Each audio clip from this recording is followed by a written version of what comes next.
우리가 지난 시간에 나누었던 이야기를 먼저 복습을 한번 해야 되겠습니다. 왜냐하면 야곱의 가정 이야기를 오늘 또 해야 되기 때문입니다.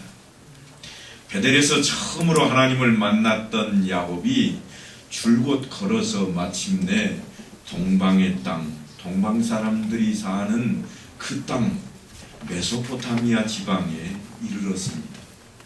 요즘으로 말하자면 저 이란과 이라크가 있는 그 땅까지 지금 저희 이스라엘 땅에서부터 걸어온 겁니다. 아마 우리나라에서 걸어서 갔다 그러면 목포에서 저 만주를 지나서 훨씬 더 북쪽까지 가는 그러한 거리를 걸어간 것으로 생각하시면 그게 맞을 것입니다. 그런데 그 메소포타미아까지 걸어가서 처음 그 지역 성 앞에 도달한 곳이 어딘가 하면 우물 앞입니다. 요즘도 우리가 먹는 물이 우리 가운데 많이 중요한 자리를 차지합니다만 그때는 더욱더 그러했습니다. 특별히 사막을 지나서 오는 사람들에게는 물만큼 귀한 것이 없습니다. 그래서 그 우물가에서 야곱은 하란 지방에서 왔던 목자들을 만나게 되었고, 그 목자들에게 하란 지방에서 왔으면 우리의 삼촌 라반을 아느냐 그랬더니 아니요. 잘 계시느냐 그랬더니 잘 계시더라고. 그렇게 이야기하면서 그 하란에서 왔다는 목자들이 조금만 기다려보라고, 그러면 라반의 딸이 양떼를 몰고 올 것이라고 그렇게 알려줍니다. 라헬은 다른 목자들과 마찬가지로 자기의 양들에게 물을 먹이기 위해서 그 우물로 지금 양떼를 몰고 오고 있었습니다. 그런데 이 지역 목자들은 그냥 아무라도 와서 아무 때나 물을 양들에게 먹인 것이 아니라 모든 목자들이 다 모이면 그때에 이제 우물 뚜껑을 열고 물을 퍼서 이 돌로 된 구유에 물을 흘러보내면 그때 그쪽에 양들이 모여서 다 물을 먹고 가는 그러한 모습이었습니다. 그래서 이 목자들이 지금 라헬이 오기를 기다리고 있습니다. 그 자리에 야곱도 있다가 야곱이 라반의 딸 라헬이 양떼를 몰고 오는 것을 보았습니다. 제가 지난 시간에도 말씀을 드렸습니다만 야곱이 라헬을 보자마자 눈꺼풀에 깍지가 하나 딱 튑니다. 콩깍지를 뒤집어 써서 하는 일이 뭔가 하면 저만큼 오는데 우물을 손수 나가서 뚜껑을 열고 물을 퍼대기 시작합니다. 왜 그랬겠어요? 콩깍지가 끼었어요. 잘 보이려고 그러는 거예요. 다른 목자들이 나서기도 전에 야곱이 먼저 나서서 물을 푸기 시작했고, 다른 목자들도 함께 물을 퍼서 이제 온 양떼들이 물을 먹게 되었습니다.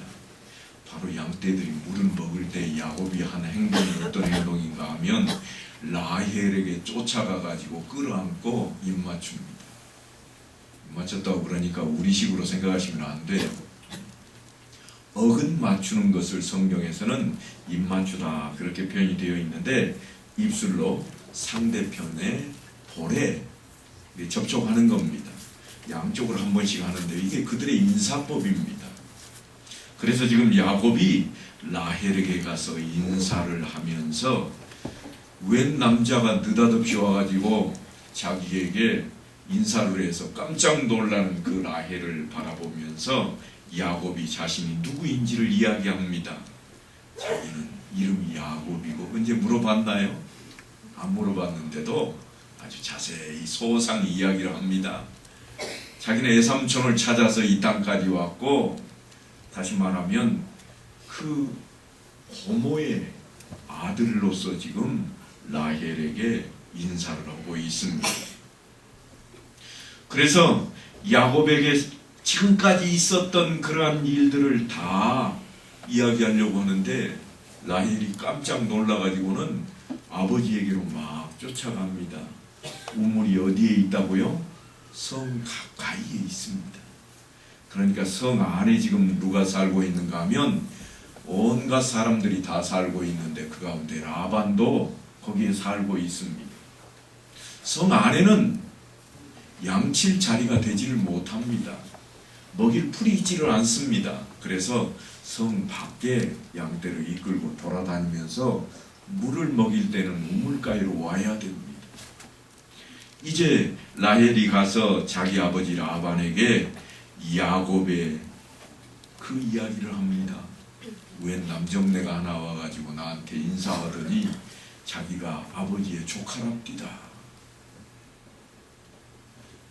이 소식을 듣자마자 라반이 기쁘게 쫓아갑니다. 특별히 이 사람들은 정이 많은 그러한 지역의 사람들입니다.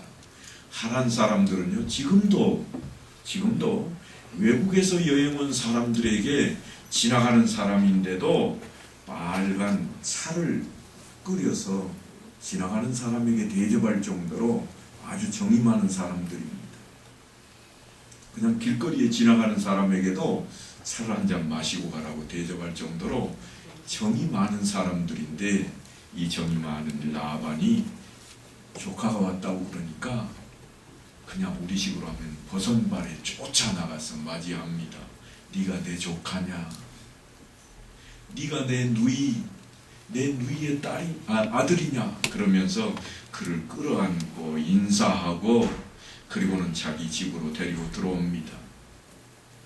집으로 들어와서 이제 조카가 외가에 왔으니까 기쁘고 즐겁게 며칠을 보냅니다. 한 달이 채 지나기도 전에 라반이 조카에게 제안을 합니다. 네가 지금 외갓집에 와 있지만 그냥 있을 수는 없겠다. 왜 그런 이야기를 하고 있는가 하면 놀고 먹고 있지를 않기 때문입니다. 야곱이 라헬을 향해서 어떻게 했다고요? 콩깍지가 씌었다고요. 그러니까 맨날 어디 쫓아다니겠어요?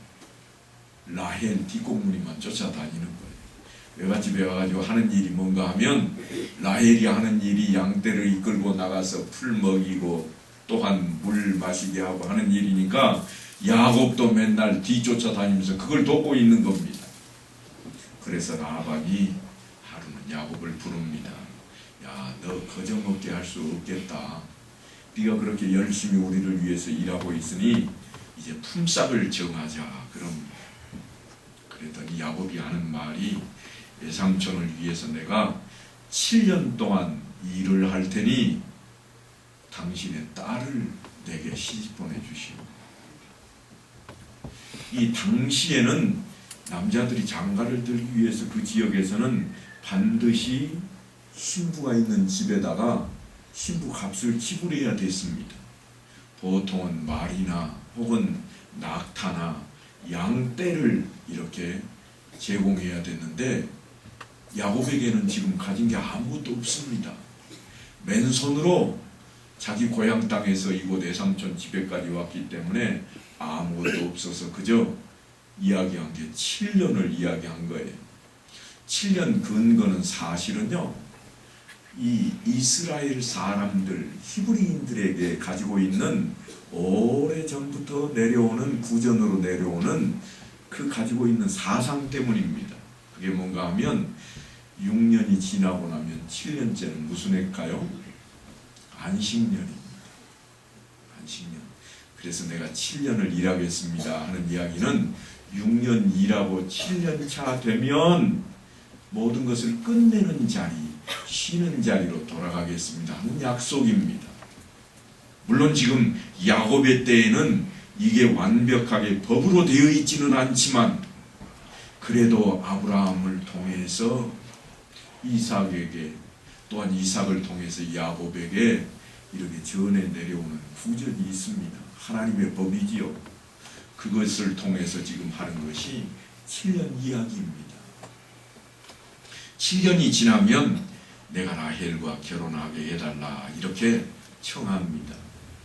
신부를 맞아들일 재산이 전혀 없으니까 몸으로 때우겠다, 이런 심산입니다. 그런데 여러분, 라반이 자기 아들들도 있고 딸도 있지만 일을 가만 보니까 잘하거든요. 잘하는데 7년 동안 일한다고 하는데 기분이 좋겠습니까? 나쁘겠습니까? 아주 좋습니다. 왜냐하면 그때는요, 친족들끼리 다 결혼하던 때입니다. 사촌지간에도 결혼을 하던 때거든요. 될 수 있으면 자기 친족에게 결혼을 시키려고 했던 그러한 시대입니다. 그런데 자기 여동생의 아들이 이제 와서 자기 딸하고 결혼하겠다. 그리고 더더군다나 7년간 일을 해주겠다고 그러니까 그냥 횡재 만난 겁니다. 그래서 오케이 그랬습니다. 그래서 이제 그곳에서 일을 하는데 사실은 라헬보다는 라반에게는 큰 딸인 레아가 있습니다. 그런데 성경에 보니까 큰 딸 레아는 알력이 부족하다 그랬습니다. 그뿐이 아닙니다. 라헬은 아름답고 용모가 뛰어나다고 표현이 되어 있습니다. 여러분, 눈이 나쁘면 어떤 모습이라고요?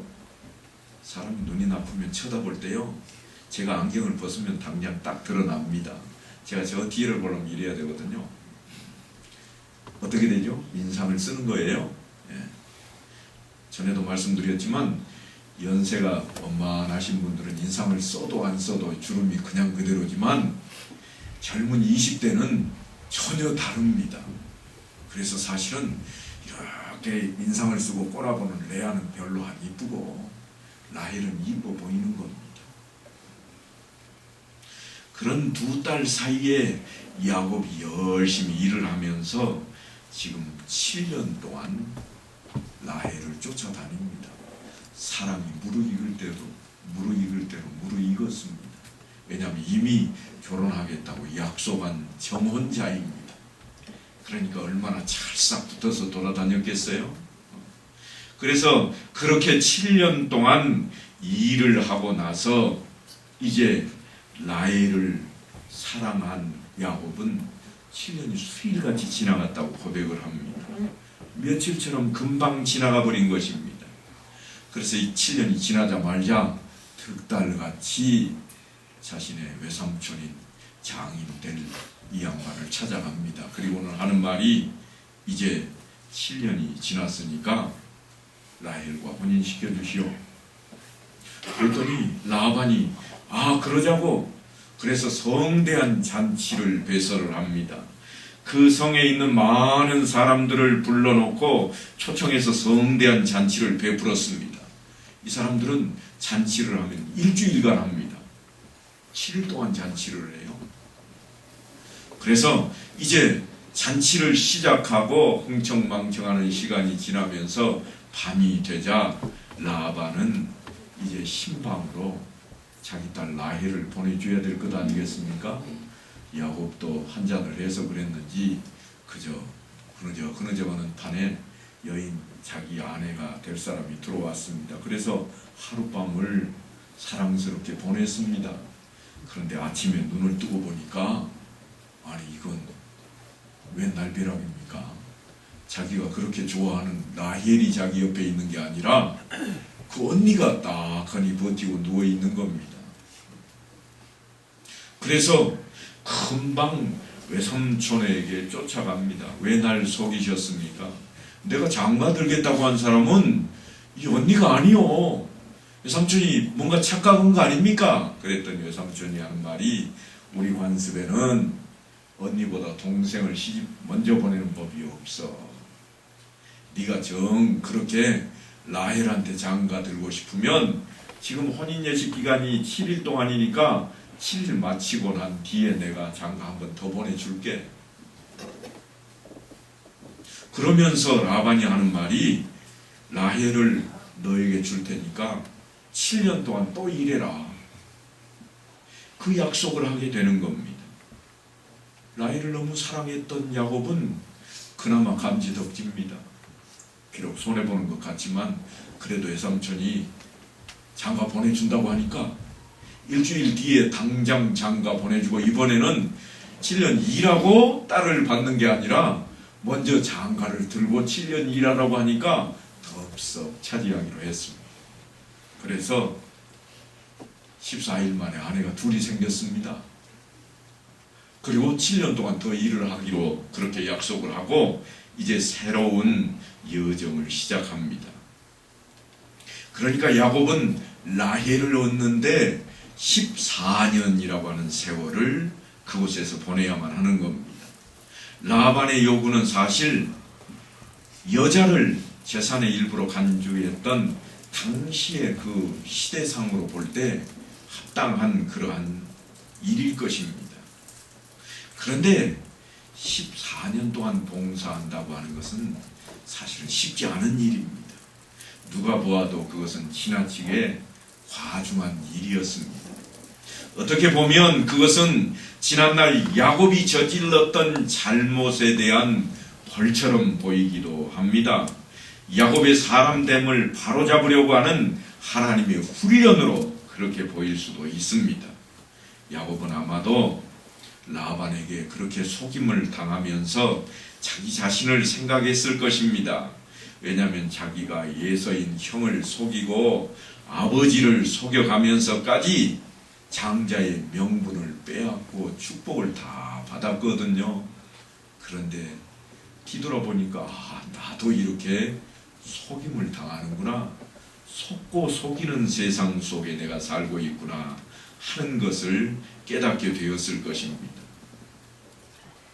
자신의 얼룩진 그러한 과거의 양심이 찔리는 야곱은 더 이상 라반의 무리한 요구임에도 불구하고 그대로 따르기로 작정을 합니다.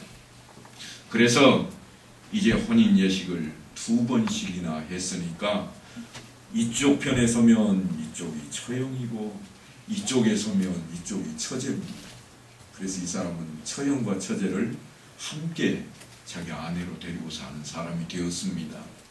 성경 말씀을 조금 더 내려가면요, 이 처형과 처제에게는 여종들을 하나씩 장인어른이 선물로 주었는데 이 사람들까지 자기 아내가 되어서 넷을 거느리고 사는 그런 인물이 되어버립니다.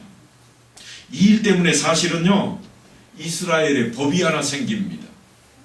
레위기 18장에 가면 이렇게 기록이 되어 있습니다. 너는 아내가 생존할 동안에 그의 자매를 데려다가 그의 하체를 범하여 그로 질투하게 하지 말지니라. 왜냐하면 질투의 화신이 이때 일어났다, 그것을 지금 암시하고 있는 겁니다. 레위기는 한참 후에 모세 때 이야기입니다. 지금은 야곱의 때인데 이때 그러면 그 시대상으로 볼 때는 아내를 여러 명 거느려도 아무 문제가 없는 때지만 하나님이 그것을 기뻐하시는 때인가 하면 그렇지는 않습니다.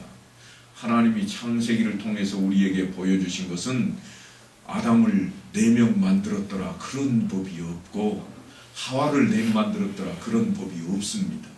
아담도 하나, 하와도 하나. 그래서 가정을 연합하게 할 때에도 한 사람과 한 사람이 만나 가정을 이루게 하신 게 하나님의 뜻이었습니다. 그런데 사람들은 하나님을 떠났고 하나님께 불순종하게 되므로 하나님의 법이 아닌 인생들 자신들의 법에 따라 살아가게 되어서 야곱의 시대에 오면서는 여인들 여럿을 거느리게 되는 이러한 시대까지 와버린 겁니다. 그렇다고 하나님께서 하나님의 백성을 내던져 버리셨는가? 그렇지는 않다고 하는 것이 야곱을 통해서 하나님이 우리에게 보여주시는 하나님의 사랑입니다. 비록 너희가 나를 떠날지라도 내가 택한 너희를 나는 버리지 않을 것이라. 그래서 야곱에게 하신 약속이 뭔가 하면 돌아오게 할지라 하는 약속입니다. 하나님의 뜻을 깨닫게 만들겠다고 고쳐놓겠다고 하는 것이 야곱을 통한 하나님의 약속입니다. 이제 야곱의 가정은 이렇게 시작이 되었습니다. 라반의 계략에 의해서 야곱이 레아와 먼저 부부관계를 맺고 나중에서야 라헬과 결혼을 하게 됩니다. 그래서 사실은 이 가정에 갈등이 생겨납니다. 우리가 읽은 본문이 그 갈등의 내용입니다. 그런데 하나님께서 놀랍게도요, 사람의 방법을 취해서 야곱이 장가들게 되었지만 그를 통해서 자손이 번성하리라 한 약속을 이루어 가시는데, 야곱이 사랑하는 여인을 통해서 이루어가는 게 아니라 그들이 실수했을지라도 하나님은 공평하신 하나님으로 그들에게 그 뜻을 펼치십니다. 송명희 시인이 공평하신 하나님 외치고 있는 것처럼 아마도 레아가 오늘 본문에 보면 그렇게 외치고 있습니다. 야곱은 늘 라헬 뒷공무니만 쫓아다닙니다. 내가 결혼을 했고 먼저 했고 그것도 일주일이나 먼저 결혼했는데 내가 언니고 내가 첫 번째 부인인데 이게 어떻게 된 심산인지 남편이라는 사람은 늘 동생 꽁무니만 쫓아다닙니다. 그래서 어떻게 하겠어요? 늘 어떻게 하면 남편이 내게로 오게 할까? 그 근심으로 자기 동생을 질투하기 시작을 하는 겁니다. 그래서 사실은 이 두 사람 사이에 갈등이 생기는데 그것은 누가 더 남편의 사랑을 더 많이 받느냐 하는 겁니다. 이것이 사실은 성경에 보면 아들들 이름 속에 고스란히 그대로 남아 있습니다. 이름을 그냥 짓는 것 같아도 그렇지 않습니다. 현실적으로는 야곱이 라헬의 뒷공무니만 쫓아다니고 레아를 제치고 남편의 사랑을 독차지하고 있는 것처럼 보이지만 공평하신 하나님께서는 야곱의 사랑을 조금 못 받아 보이는 레아를 통해서 긍휼히 여기시고 그 여인의 태의 문은 열어주셨다 그랬습니다. 어쩌다 하룻밤 같이 하는데 레아는 그때마다 아들을 낳았습니다. 라헬은 임신을 못했지만 레아는 임신해서 르벤을 낳습니다. 그리고 그 뒤로도 3명이나 더 낳아서 4아들을 연속해서 낳았습니다. 라헬은 그동안 태문이 닫혀서 아무리 야곱이 뒷공무니를 쫓아다녀도 자녀가 없습니다. 예나 지금이나 자녀 있는 여인이 큰소리 치는 그러한 세상입니다. 바로 그런 시대에 지금 야곱의 이야기가 펼쳐지고 있습니다. 그래서 라헬이 하루는 남편 야곱에게 따집니다. 내게 왜 아들을 낳아주지 않느냐? 정녕 그렇게 아들을 낳아주지 않을 거면 나 죽을란다. 사랑을 잔뜩 받고 있으면서도 그냥 으름장을 놓습니다. 그랬더니 야곱이 하는 말이 하나님께서 임신 못하게 했지 내가 언제 당신 싫어하는 거 봤느냐? 내가 당신 뒷공무니만 이렇게 졸졸 쫓아다니고 있는데도 왜 그런 이야기를 하느냐? 하나님이 하시는 일을 가지고 나한테 그러지 말라. 오히려 화를 내게 됩니다. 화가 난 야곱이 어디로 가겠어요? 레아에게로 가는 거죠. 그래서 레아에게서 또 아들이 나옵니다. 이렇게 해서 레아를 통해서 아들이 태어나게 되자 라헬이 이제는 안 되겠다. 내 몸뚱아리는 아무래도 아들을 낳을 수 없는 몸뚱아리 모양이다. 그래서 생각해낸 게 뭔가 하면 내 여종 비라를 남편에게 주면 아들을 낳지 않을까? 종이니까 거기서 태어나는 아이도 내 아이가 되는 거예요. 그래서 자기 몸종인 비라를 야곱의 첩으로 줍니다. 여자가 야곱에게 하나씩 늘어날수록 사실은 가정의 불안은 늘어나는 겁니다. 첩으로 줬더니 그냥 지나가는 게 아니라 하루만밖에 안 잤는데 금방 임신을 합니다. 그래서 라헬이 기뻤습니다. 야, 이것 봐라. 내 몸은 아이를 못 잉태하는 몸이지만 그래도 종을 통해서 내게 아들을 주셨으니 내가 이 수치스러운 자리를 면하게 되었다. 그래서 그녀를 기쁨으로 남편에게 자꾸 데리고 갑니다. 비라가 그래서 2번째 아들까지 낳았습니다. 그런데 2 아들을 낳게 되자 하나님께서는 역시나 그의 태문도 닫아버립니다. 이때에 레아가 또 쳐다보고 있습니다. 자기 아들을 4씩이나 낳았지만 동생이 몸종을 통해서 아들을 둘 낳는 것 보자 또 부하가 치미는 겁니다. 아니 남편이 저거 동생한테 안 뺏기고 내가 좀 차지하고 있는 줄 알았더니 몸종 젊은 것을 통해서 빼앗겨. 안 돼. 나도 종이 있는데. 그리고는 실바를 남편에게 또 보냅니다.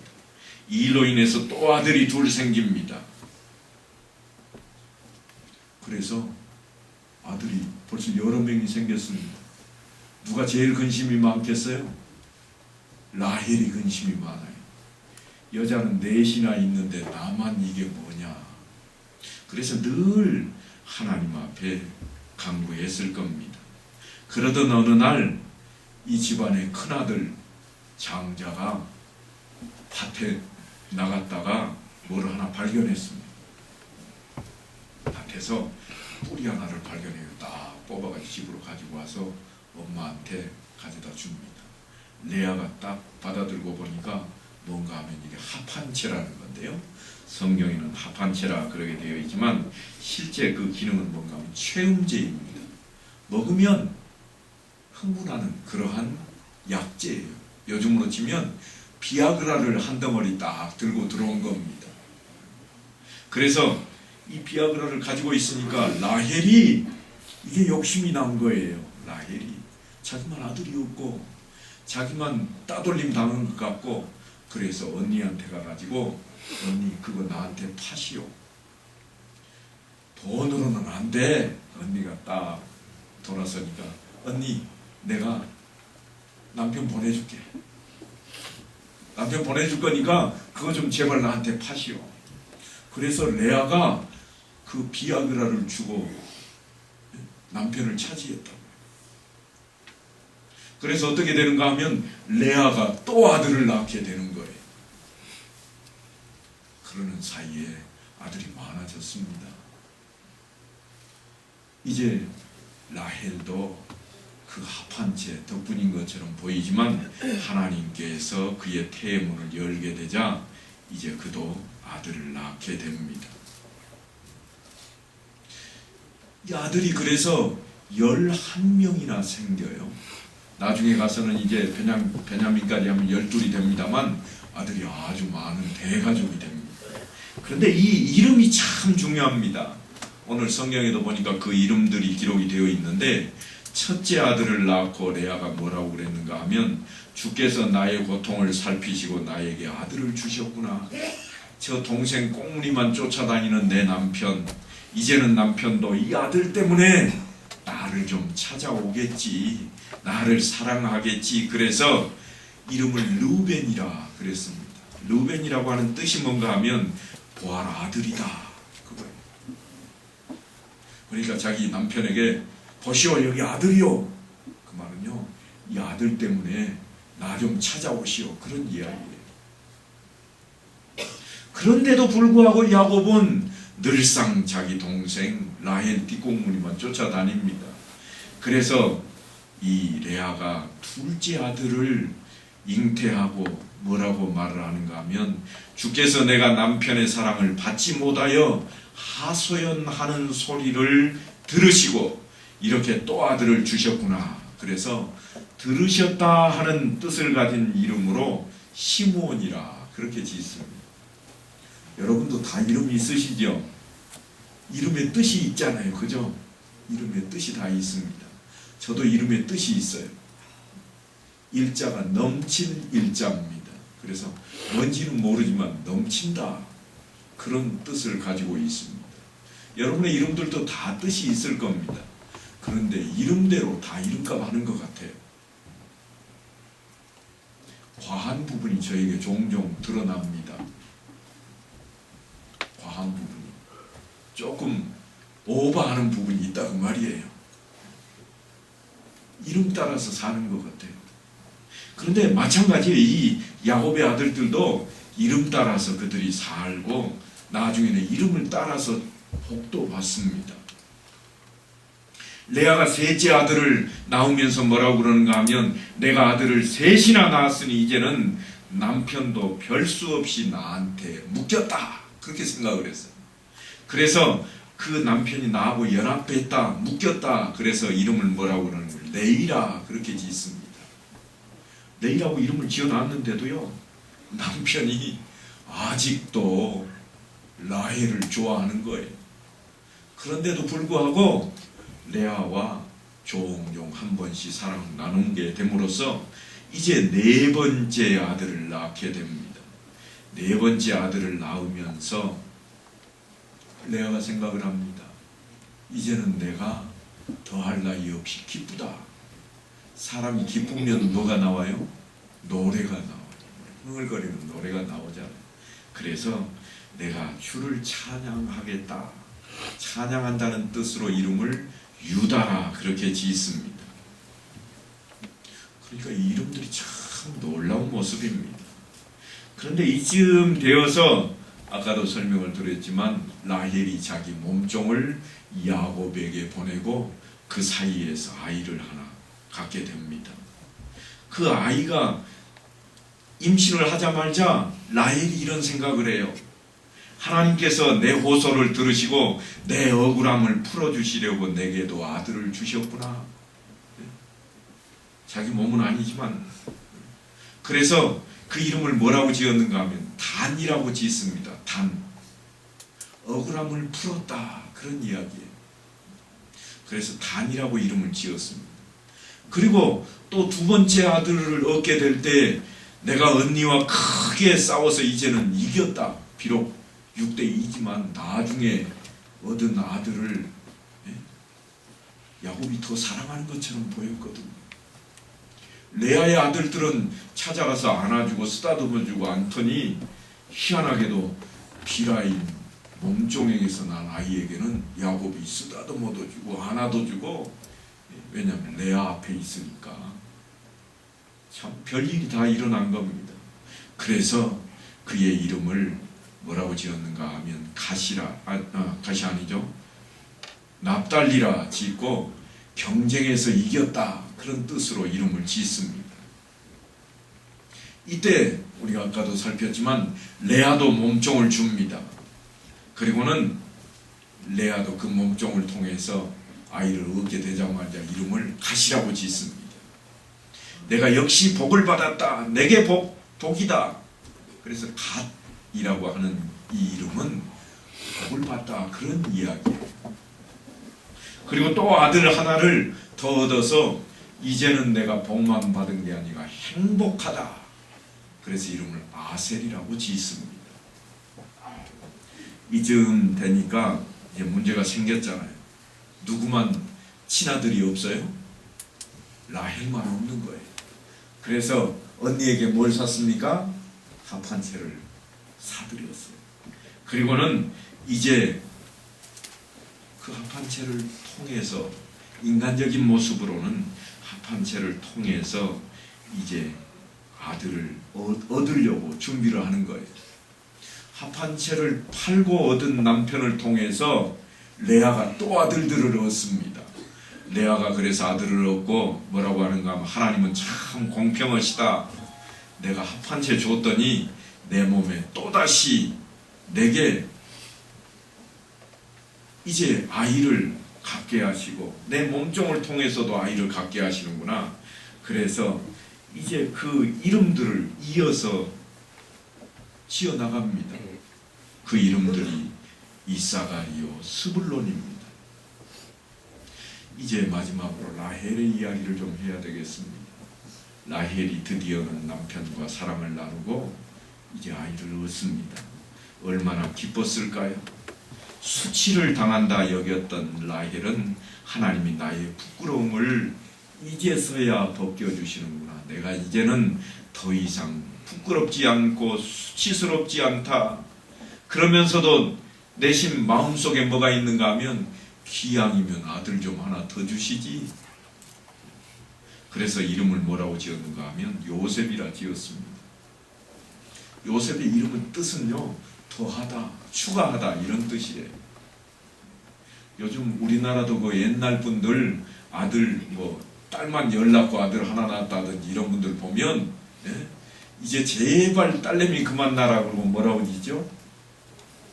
끝순이 또는 막순이 별 이야기 다 있더라고요. 말순이, 말자 이렇게 그런 뜻이에요. 여기서는 하나 더 달라고 그래서 더 달라는 뜻으로 요셉이라고 지었습니다. 여러분 요셉은 유명하기 때문에 잘 아실 거예요. 그래서 그 이름대로 사실은 하나님께서 라헬을 통해서 하나를 더 해주십니다. 그게 막내 아들인 베냐민입니다.